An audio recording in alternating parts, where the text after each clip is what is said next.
Okay. Mookie, clap.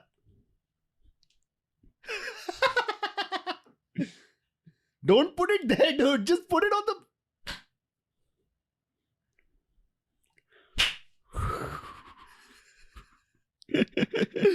Hello and welcome to the Corner Flag. This is episode 218 and something happened last week that we didn't do a podcast about, but we'll find out more on this episode.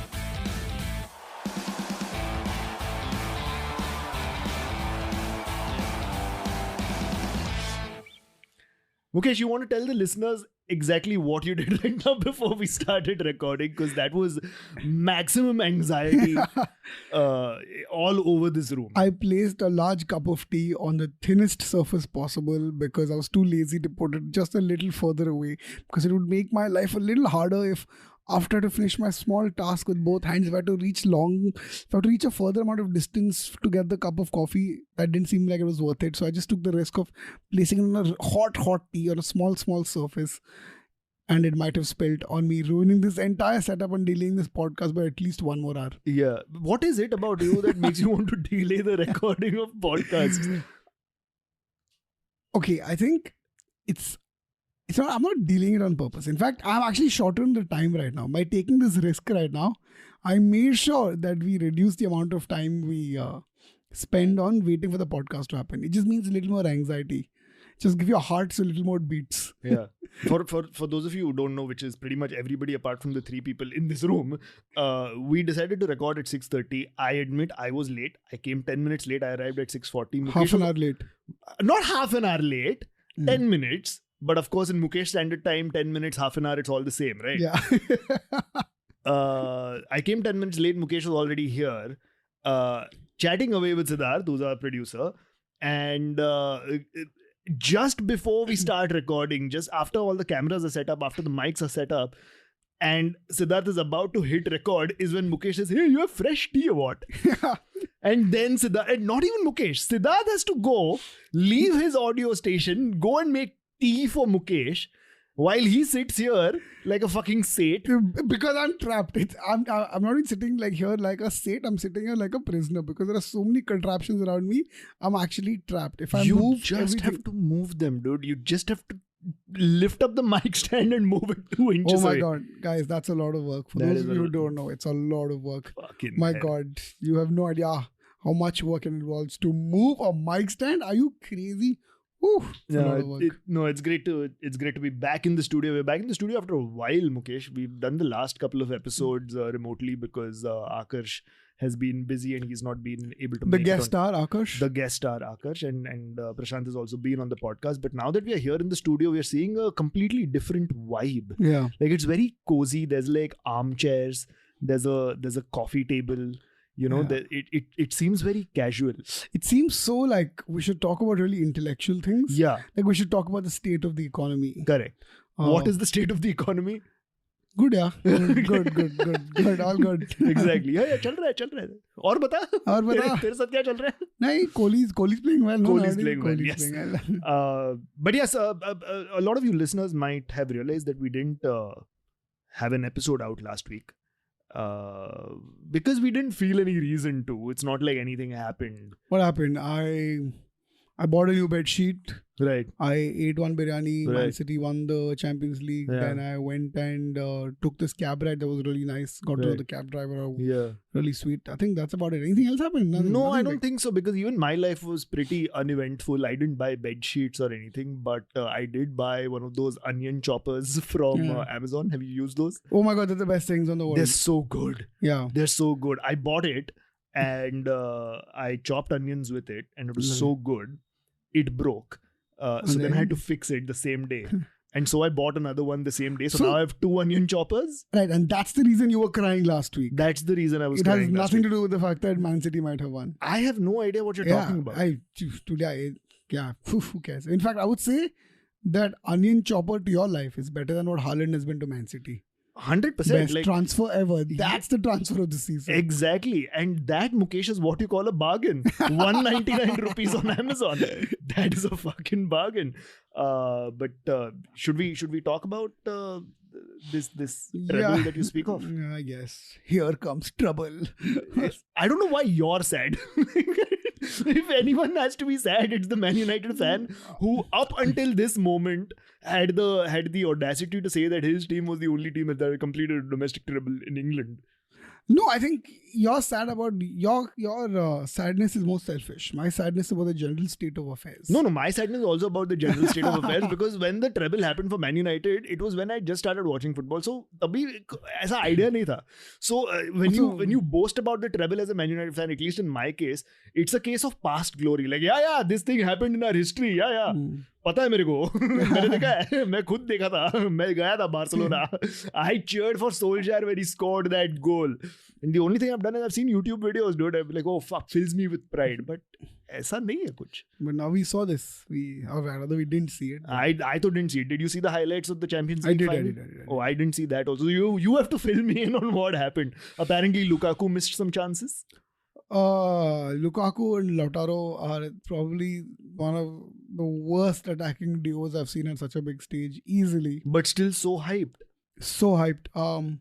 I mean, see, I think going in, I was telling you before the podcast began, there was no chance Inter were winning this. Yeah. The best shot was make it a draw and take it to penalties. Yeah. There was no chance Inter were outscoring City in real time. Like, I don't know. There was literally 1,000 out of it. Even in the multiverses, I don't think that was happening. And as expected, Lautaro and Dzeko a little bit, and Lukaku missed tons of very easy put awayable chances. Inter midfield was very good. But just City was so much better. I think barring these 5-6 moments, there wasn't anything that really felt like Inter was up to. And City won the game. In fact, 1-0 I was quite surprised there was only 1-0. Because City didn't have too many shots, I think, but I think they just played so well. They seemed so composed. I think if you looked at the composure levels of both teams, you would feel like, City were going to win this 2-0, 3-0 comfortably, but they won only 1-0.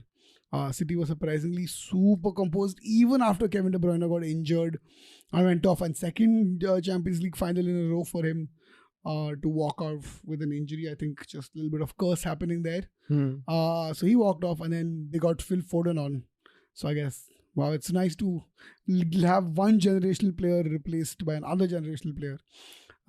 So yeah, and then they won. It's the most drab, boring, soulless, joyless, meaningless final ever that was celebrated by literally 11 people. You mean the 11 people who were on the pitch wearing a Man City jersey, right? Even Guardiola was like, oh, whatever. It was, I mean, what I love about football in today's day and age is football Twitter. Because it's just madness. It's like every team's fan base has their own agenda that they're trying to peddle on social media, right? And of course, I mean, historic moment for Manchester City, becoming only the second team in England to win the treble. And it's hilarious that both these teams are from Manchester, so that is the central hotbed of footballing talent in England, I would say. At this point, I can be like, United City, bhai. We'll share in some of that. No. I'm being ironic, dude. He's not being ironic. I'm being so ironic. He's not being ironic. I'm being very ironic. There's a part of him that just wants to make that thing happen. Oh no. Arey, there's a part this of is me... like the time when I was a kid and in Pakistan would beat India a lot in cricket, and I'd be like, actually, India, Pakistan, South Asia team, same thing. You're exactly that person now. Look, I am on my way to becoming exactly that person, because eventually what's going to happen is United's going to be owned by Qatar. So it's all going to be the same. No matter what happens, the Arabs win. What are we even doing here? What is even the point of following a football team anymore? But that's besides the point, and we'll get to that because that's what we're going to talk about a little later in the show as well. But in terms of football Twitter, right? Like, of course, Man City win the treble, and obviously they have a parade. They have a parade, open top bus parade, showcasing all their trophies in Manchester. And somebody put up somebody from Indian Twitter only. Somebody put up a picture of the Manchester City parade where the bus is going and there's crowds all around, and captioned it, "Better VFX than Adi Purush." Which is just, I mean... Also, I feel like Jack Grealish has single-handedly partied for a million people. That is true. He's taken the drugs and alcohol for a million people, and I think that's his like purpose served. That's Yeah. what he's done. I think that is what motivated him at the start of the season.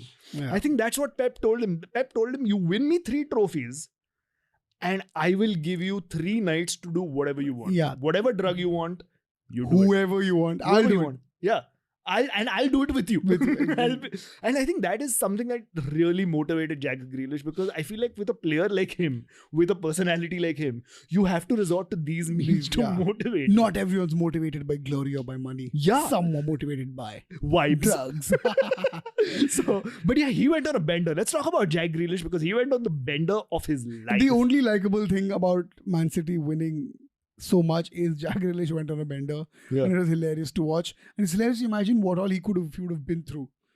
I don't think he slept. I don't think he has slept in a week. I No. think he's forgotten the concept of sleep. Yeah. I think his body is just working. Like his body is just forgotten. Like his body is weak. Like this forgotten the concept of night, how to react to a night. Yeah. It's amazing that after that long a bender, he actually turned up for England in training. Can you imagine the things that Southgate would have had to say to him when he came for that training session? You know, things like, wake up, Jack. You know, here's some coffee, Jack. Jack, that's called a football. You're supposed to kick it. Yeah. Don't kick the player. Kick the ball. Kick the ball. Players kick you, Jack. That's how it works. That's the spray line. You can't snort that also. That's for the free kicks. You can't snort it. But it is amazing. And I mean, you see that shot of Rodri, I think, and Kyle Walker, it was holding Jack Grealish up and taking him, putting him in a bus. Like, do you think the other Man City players were after a point annoyed with Jack Grealish? I think they were just doing weekend at Bernie's with Jack Grealish. He's just a dead body that are just carrying like, yeah, Jack Grealish is alive, guys. He's alive. And 1 week later, we'll get one orchestrated. Jack Grealish is sad. You think we need to look at the footage again and all the photos again and just make sure that none of those people are Keira Knightley? Yeah. Just being like, this is Jack Grealish, guys. Of course, just put on a beard on her, and that's Jack Grealish. This is totally Jack Grealish. He's not dead at all. Jack Grealish is not dead. Who I would say that? Why would you say that? Who said No, he's but dead? do you really think that his Man City teammates are not annoyed with him? Because I have been to parties, and not anymore, because I'm mature and shit now. Because otherwise you would get invited to a ton of parties. This guy gets invited to a lot of parties, okay? No, but okay, and I know. Amogh's a party guy. Guys, it's not because he doesn't have friends. Okay, Mukesh, one of the many reasons why you and I are such good friends is because we have similar outlook towards parties now, which is fuck them. Like, you'd rather sit in and enjoy a nice night in. That's what. Otherwise, we still have friends, okay? Yeah, that's what that's what we keep telling ourselves, guys. No, but we all know that one person who just overdoes it at a party. Yeah. And then you have to pick up the pieces. You have to care for them. Like, we know that guy who's gotten so drunk or done so many drugs that he's thrown up all over the place, or acted really inappropriate with people and has embarrassed himself / herself. And you're just like, man, fucking get your life in order, dude. Yeah. You're not a child anymore. And it's like everybody won the Champions League, right? To win the Champions League. Jack Grealish just wanted to do the drugs. He wanted to justify doing the drugs. Yeah. So he's like, maybe if I win the Champions League, then people will be okay with me doing so much. Yeah. But I think it was endearing to watch him just be smashed throughout. And I think, he was smashed enough for 1,000 supporters, I think, at least. Yeah, which is the number of supporters that Man City have, like we said. But of course, a lot of the discourse around Man City right now in the wake of their treble is the 115 charges of financial impropriety that have been slapped against them by the Premier League, right? Obviously, every other football club fan base, especially Man United fans, have used that as the weapon on their social media banter. Like, yeah, you won the treble, but we won it first without 115 charges. But that is a talking point. That is genuinely a talking point, because regardless of when these 115 charges reach their conclusion, that is going to play a big part in how this treble was won. And like we've seen with Juventus and their documentaries about match fixing and financial impropriety, we could have a world where years down the line, these are allegations that come to fruition, and people look back at this Man City treble win as something that was not correct.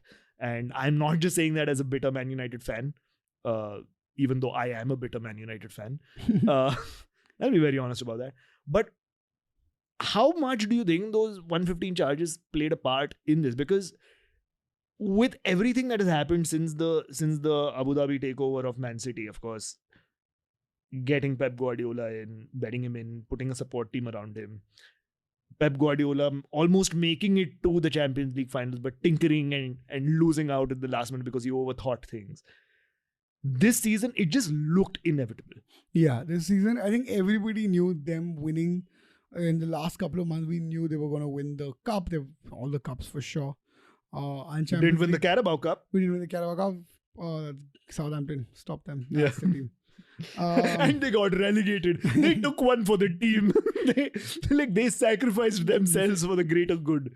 I think, okay, let me say this. If suppose United were to be punished for their treble, would you look down upon it with anything else? Like suppose the only thing that they would be punished for their treble in 99 is for having David May on the fucking bench and Wes Brown on the bench. But apart from that, there's no reason why United. No, suppose for some reason, objectively, like suppose someone said, okay, something happened and then they got down. Would that affect the way you saw it? And I'm not saying a big offense like match fixing. I'm saying some minor skirmishes, whatever, some minor punishments add up, and then they're like, okay, we have to. No, as a fan, you'd want to stay focused on the footballing side of things, which Man City have been absolutely fantastic at. There's no doubt about that.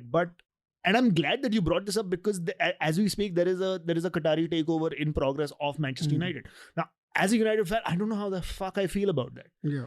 Because on one hand, I desperately want the Glazers to leave this club because they have done nothing but suck the blood and money out of this club. They've run the club very, very, very badly. And a change in the ownership is absolutely needed. But another part of me and a big part of me is very, very unsure about the Qatari ownership. And there's also a small part of me that knows that the Qatari ownership is the only thing that will keep us relevant and that will keep us within the talking points of competition. Because all the clubs now, all the big clubs are now state-owned, and that is where all the money is. Nobody else has the money to compete. It's either the Russian billionaires who are not going to invest anymore because you know why, or it's the Arab states that are going to invest. The third placed owners are the American billionaires, and we all know how that works out with the Glazers, with Todd Bowley recently, with the Kroenke family for Arsenal as well, even though they've decided and to FSG turn and FSG at Liverpool, but FSG haven't been that bad. What do you say? Okay. No, FSG haven't been that bad because FSG still appointed a good manager in Klopp. They still gave him all the support that he needed. No, that's a problem. They haven't. Okay, that's another discussion. We'll continue. Huh? But from a non-Liverpool fan point of view, which is where I come from, I feel like FSG have been absolutely fine with Klopp. Maybe not in the recent seasons where they haven't made the right transfers. But overall, I feel like they've been great. Whereas for Man United, Glazers have been absolutely terrible since Ferguson left. Because while Ferguson was there and Glazers were there, in that Venn diagram where both those powers kind of collided and overlapped, Ferguson's power at the club was still very, very massive to the point where he could tell the owners to fuck off and the owners would fuck off. Like the owners did not want to upset this man who was a part of the history of the club for 26 years. But once he retired, it was an all-you-can-eat buffet. Because as soon as he retired and with him David Gill also left, they installed their puppet in Ed Woodward as the CEO. They made some terrible signings. They didn't care about what was happening on the pitch as long as they were somewhere within the European spots in the Premier League. It was mayhem. So I want the Glazers to go out for what they've done. They've put the club in a lot of debt. But I also am not sure about the Qatari ownership. And I don't know how I'll feel about it when it goes through because it looks like it is going to go through. Once United is owned by the Qataris, like, I don't think I'm going to love that club as much as I have loved it before. I'll support them. I'll watch their games, but I'm not going to have that passion that I have had for them. And it's only because they're going to be owned by a very, very problematic owner. Yeah, no, I completely get that. I think also maybe it's almost the death of football, right? There's the killing of the golden goose. Like, in that you're pumping in so much meaningless money right now, and Yeah. and I guess it's great because football players are getting paid so much more, and the spectacle is becoming that much bigger. But it also, I think you can already see that what this is doing is that it's creating 2-3 super clubs, Yeah. and that's about it. I think the kind of turnout, because clearly even at the EPL level right now, it's Yeah. like in 6 years. So in 5 out of 6 seasons have been won by Man City. That already it's not a coincidence that they're the richest club. The whole also happen to be, and they're considerably much richer. I think in terms of what we can do as fans is, maybe as fans we all need to be like, hey, is it okay to like change teams, change loyalties, just to be like collectively. Yeah. I know we all have this thing where we're like, we support only one club, Yeah. right? But maybe now with this sort of new ownership, Yeah. like maybe we can switch over. That's actually a great point, because I don't know if you've encountered this as well, but I have, which is when you have people in your life who are not really football fans, but they know you are a football fan, Yeah. and they want to have a conversation with you and be relevant in the conversation with you. And so they try and talk football with you. Yeah, and you can always see they're a little outdated. They're like, no, the question they ask, and I've been asked this question multiple times, is, and especially at the start of a Premier League season, they'll be like, so which team are you supporting this time? This time, yeah. So who's your team this season? Yeah. I'm like, Bencho, this season, I've always supported one team, and that's the team I'm going to support. For life. For life, which is just such a dumb, but it is what it is. So that's one solution, I guess, that we can all be like, hey, can we? Yeah. Because like, what are you following the story for? Are you following the story because you want to keep winning? Then you're obviously supporting a team like City. Are you following it because you see some other reason to support a team? Yeah. Is that, like, as it is, they're probably about, you get to choose from, I think, 6 teams. Honestly, we're not choosing from all 20. Yeah. Right? But maybe I think we should choose from all 20. Now I think maybe the ideal thing is to increase our data pool. Yeah. From which we choose from. Yeah. Or we could do that, or maybe the only way to do this is now countries start buying clubs. Maybe this becomes like a club World Cup. Yeah, it's like there'll be an India fund. Yeah. And then everyone contributes a little bit to it, and then they buy like a Liverpool or an Everton or something, and then and then it's like the Saudis versus the Indian overs. I feel like maybe that's a solution, because if the Saudis are doing this, I don't see why like now France can't be like, let us invest in. I'll tell you why they can't. Because they don't have the money. All right. Their biggest team, the team based in their capital, is owned by Qatar. No, I think it's also because if they do it, there are actually consequences in that country if they do shit like this. Whereas if you're from, you need to find another dictator who's happy with this sort of shit. So I'm telling you who it is. It's Kim Jong-un. Yeah. North Korea United. That is the team I'm going to support if that ever happens. But talking about City's charges, NK Liverpool. That's coming soon. Man City chairman has had something to say about the charges. He said that he vows to give very blunt views on FFP charges once concluded. What are his views? I think he's going to be like, nope, 115 times. That's this is what you've said, right? Like, so obviously I can't talk about the charges, unfortunately, for legal reasons, as if that has ever stopped your country and your ilk to do shit. What I would typically always do is comment after. So I think we're going to go through the legal process. These are proceedings that take whatever time they take, and when we are done, we'll have a conversation. I'll give you my very blunt views. I promise you that. I have very strong views on that, but I'm going to be unfortunately very restrained today. Oh wow, I think he's just like, guys, I think he also knows, I have this job for 2-3 more years. They want to cash out and fuck off. There's no need. Like if this case drags on for 5 years, people are done with it. Yeah. And I think that's the aim, right? The aim is to drag it out for so long that by the end of it, people are tired, and by the end of it, it's already been cemented in pop culture and history enough. Like I already know. Like I found it a little strange that Ted Lasso got Pep Guardiola. They gave Man City such good PR. Yeah. I don't know if you saw the season finale, etc. Yeah. Pep Guardiola does a cameo, talks about footballing minds and being a footballing genius. Yeah. You talk about Man City being like this sort of club that's undefeatable, which is sort of true, but none of the problematic stuff. Yeah. And I'm like, hey, Ted Lasso, you have no stakes in this game. Yeah. You could have very easily called them out on their bullshit, right?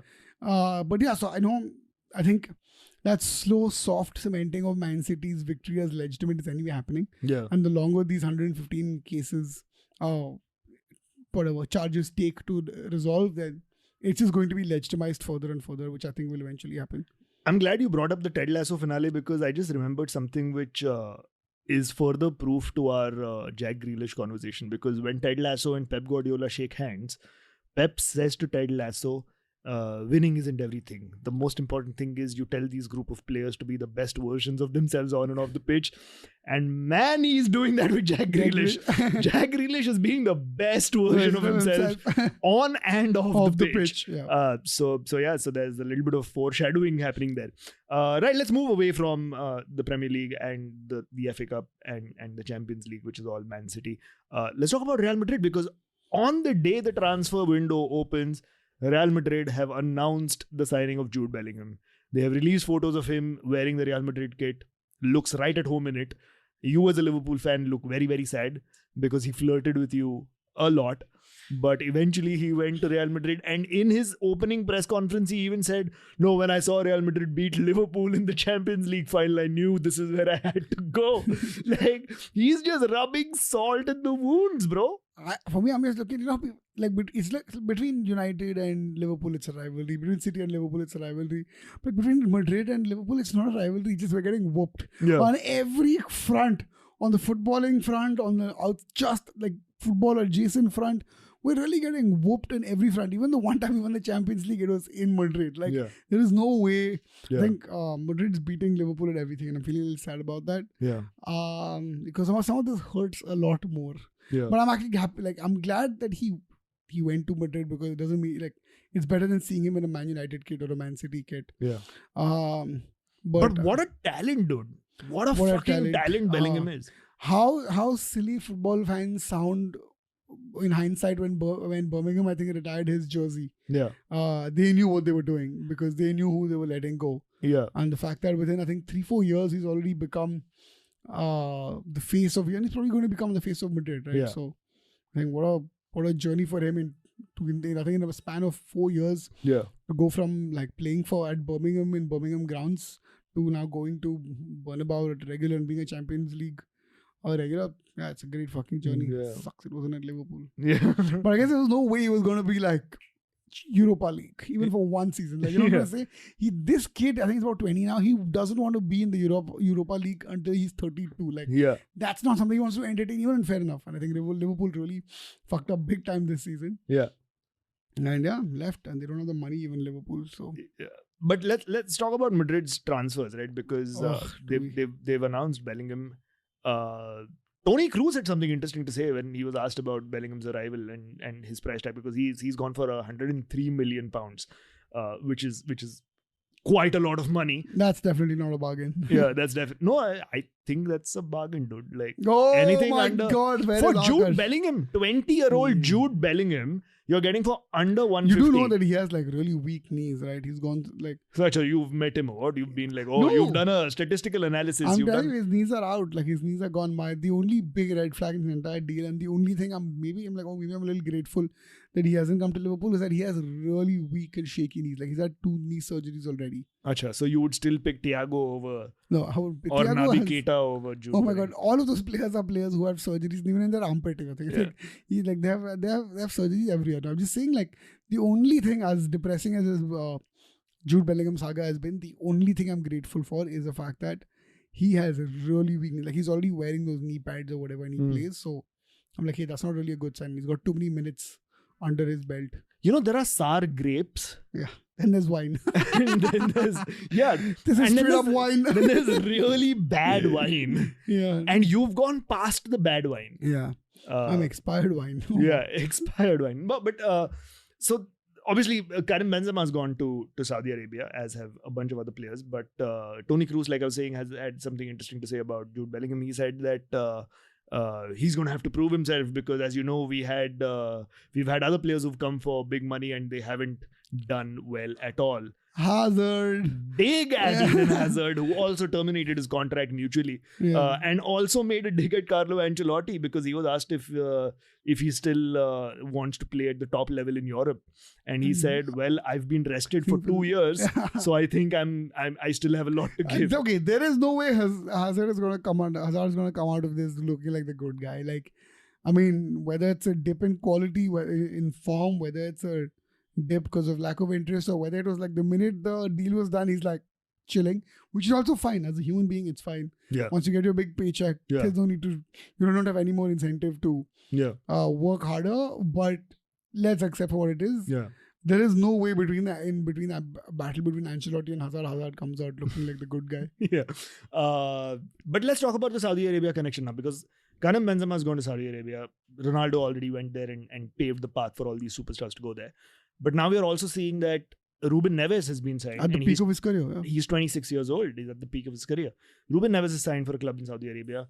Edouard Mendy is close to signing. N'Golo Kante is almost there. Koulibaly is going. Who's Koulibaly is in talks. Hakim Ziyech is about to go. So a lot of Chelsea rejects are now going there. All the trimming of the Chelsea squad that needed to be done before Pochettino actually comes in is basically outsourcing all of them to Saudi Arabia. And recovering some money, I'm guessing. Yeah, recovering some great money. But you remember the Chinese Super League when that came about and Oscar, I think, went. Yeah. I think that was the big one. That was the biggest transfer. And all these guys were going there for ridiculous sums of money. And that bubble burst very, very fast. And nobody gives a fuck about the Chinese Super League anymore.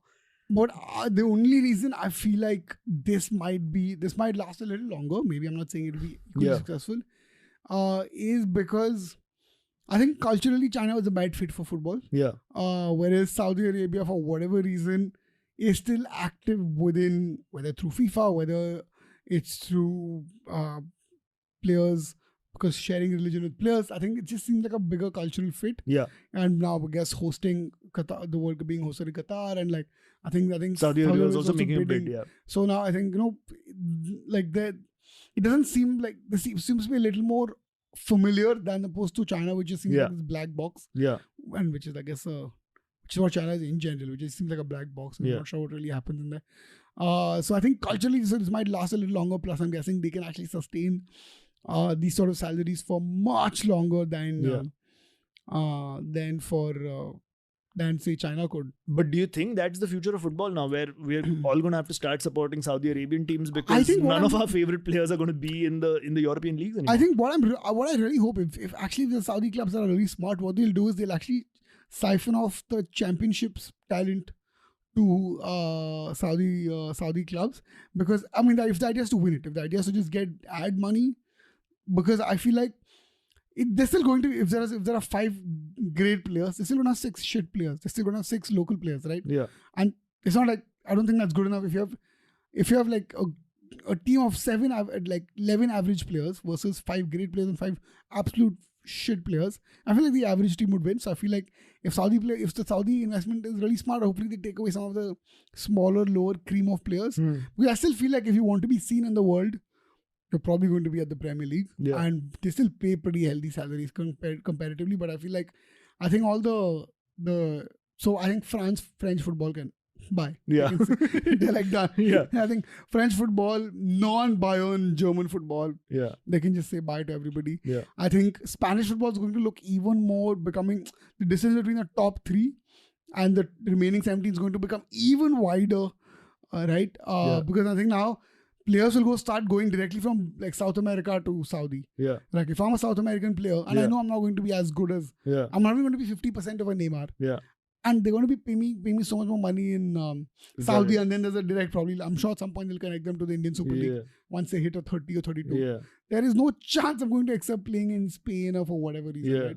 So I think all the smaller, I think EPL will still be relatively safe, because I think monetarily they can still compete. But I think French League, Bundesliga, just give up already. Don't make it any more painful than the European Super League is sounding really nice right about now, isn't it? And now I feel like, oh my god, I think was the European Super League a way to protect their interests before the Saudis come and take over. And I feel like that's what it really was. It was like the European powerhouses coming together, because they knew this was happening. They knew the Saudis were leveraging big money to attract players away. And I think maybe creating the Super League was like a way of protecting their own interests and keeping the money and the players still within Europe.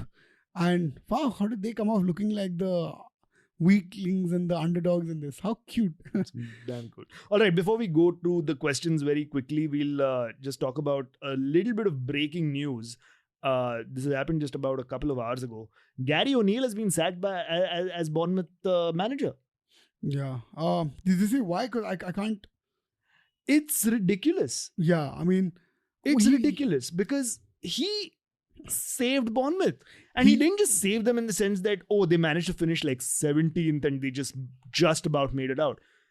He actually got them to safety pretty He made them early look like a on. good mid-table club. And he made them look good. Like, he genuinely played so well with this Bournemouth team that they took points off the bigger teams and not just off like teams that were in and around their position.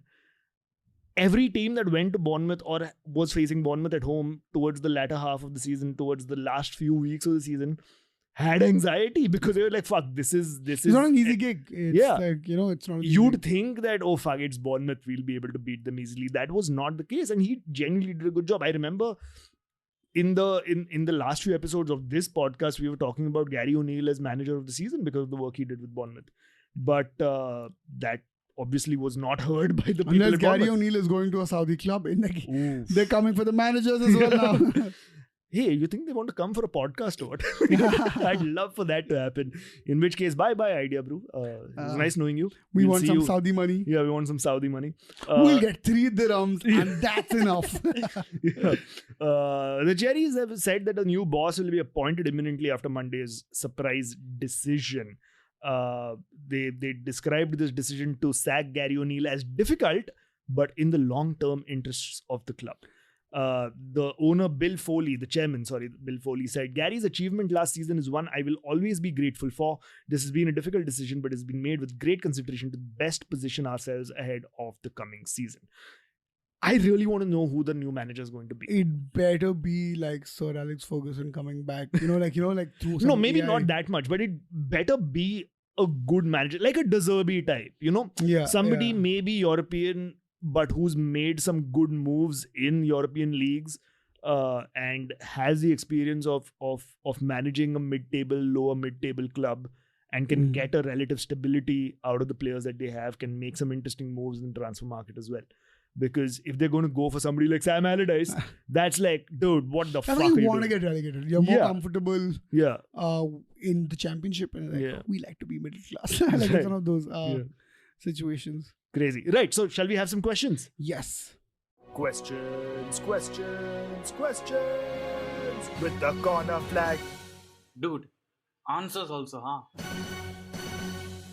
So our first comment / question is from Krishiv_25 and he says, I quote, 115. That's it. Well done, Krishiv, for fighting the good fight. Fighting the good fight. And we shall never let 115 be forgotten. Yeah, because that's also the number of times I've come late for the podcast. That's true. That's what it's really about. That's the what it's number of really about. times I've come late for the podcast. Yeah. Mehta.Ishan asks us, lots of good players are migrating to Saudi League. Your take on that? We just spoke just about did it. that. So if you haven't heard that, then Our rewind. take is it's morally deplorable, but if they pay us money, then I guess we'll Yeah. go the Saudi way. Yeah. Everybody, see, I know they've done some shit in the past, but everybody deserves a second chance. Yeah, sadly, that's life. That's what life is, Ishan. Yeah. But so if you ever, again, bad, but if you have a contact there who wants a podcast, well, you know what? I can learn a little bit of Saudi-ese. Yeah. Praga_19 asks, how long do you think it will take for Leeds to get back to the Premier League? I guess Never. I guess never. Is what he also said.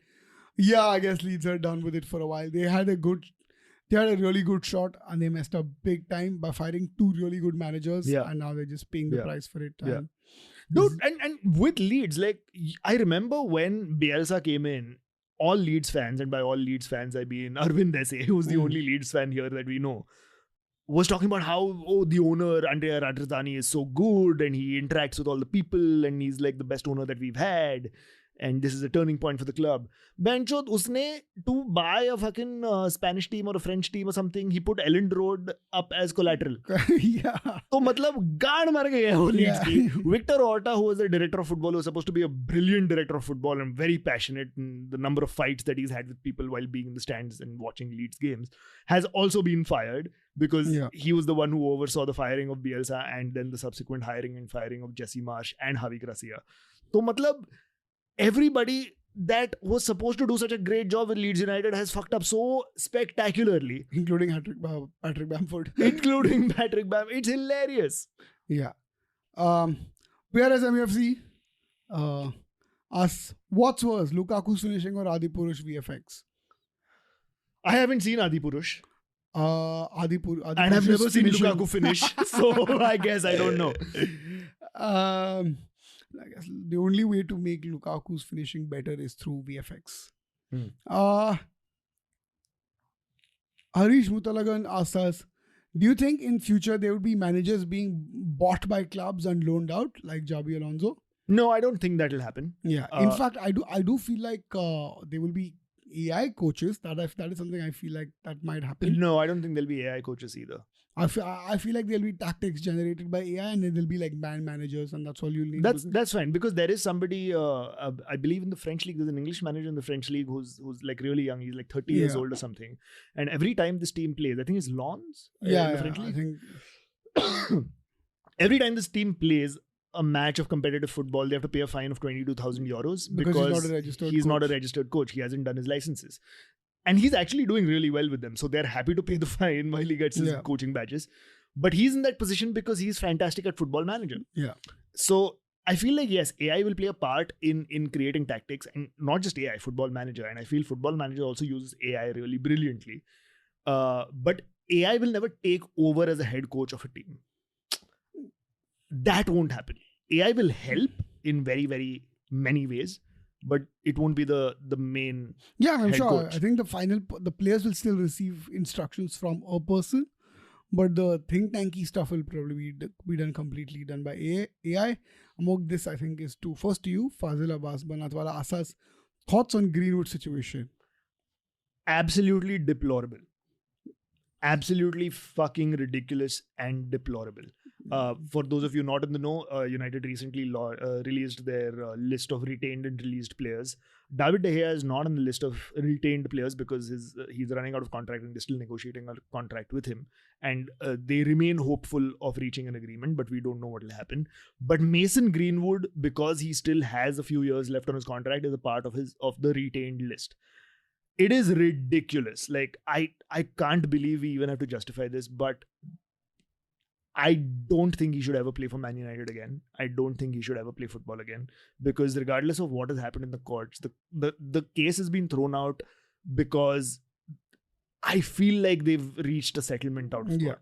But that does not mean he's not guilty. Like, there has been enough and more evidence out there in the public to show that he's guilty, and that's just fucked up. So yeah. Same. Yeah. Final question is Noob Clicks asks us, Saudi is inevitable. Let's pick a team before they get famous. Otherwise, we will be called plastic. Because otherwise now Saudi is all about authentic, organic football. Yeah, exactly. I mean, 4 clubs in their league are owned by the same PIF. Like it's the same owners owning 4 clubs. So it's basically the same owners going to different players. They're like, "Tu ye team ke liye khel. Tu ye team." You know, it's like how we play at St. Andrew's Turf. They're like, this is how we'll divide the teams. Strongest players into opposite teams. Then the next strongest players, you divide them so that the teams are balanced. That's what Saudi is doing with their fucking professional league. And that is why, let's end on a hopeful note. And I feel like that is why Saudi will never take over. And inadvertently, it will be a failed experiment. Albeit it might stretch on for a bit, because it doesn't have the heart that English football has, because it is ultimately talent that is divided amongst many teams, and it is not a fund that divides teams. Absolutely. Right. On that note, it's time to end this episode of The Conflict. Thank you so much for listening, not just to this episode, but to all the episodes in this season. We'll be taking a break. So next week, there will be no new episode because I think we've earned it. I think the season has been a roller coaster. We've done really well throughout the season. And we'll be back closer to the start of next season, which might just be the week after next, because we'll be really bored at home and we'll have nothing to do and be like, let's go. We get invited to a lot of parties, so just to reject all those parties, we might do this. No, we might just want to come to the studio and relax in these chairs and just have a conversation. Yeah, it's a nice vibe over here. That's a nice vibe. But next week for sure there's going to be no episode because we deserve a break and we're going to be taking it. God damn it! But in the meantime, if you'd like to get in touch with us and tell us what you thought of this episode, you can always find us on our social media. You can find Mukesh on Instagram at Mukesh Manjunath, and you can find me on Instagram and Twitter at Amogh and Mukesh. That's because his name is Man City won the treble. Amogh. Shut up, yeah! Don't remind me. I've tried to block it out of my subconscious for so long. You can also reach The Corner Flag on Instagram and Twitter at @cornerflagpod. Do visit our website, thecornerflag.in. Support us by going to buymeacoffee.com/thecornerflag. Your support really, really means a lot to us and it helps us. If not, subscribe to us on Apple Podcasts, Spotify, or wherever you get your podcasts from. And do not forget to give us a 5-star review. Shout out to Kezat Gurda, who composes our theme tune. And until, well, not next week, but the week after next, or whenever we see you next, it is goodbye from us. So say bye, Mukesh. Bye, guys. And it's bye from me.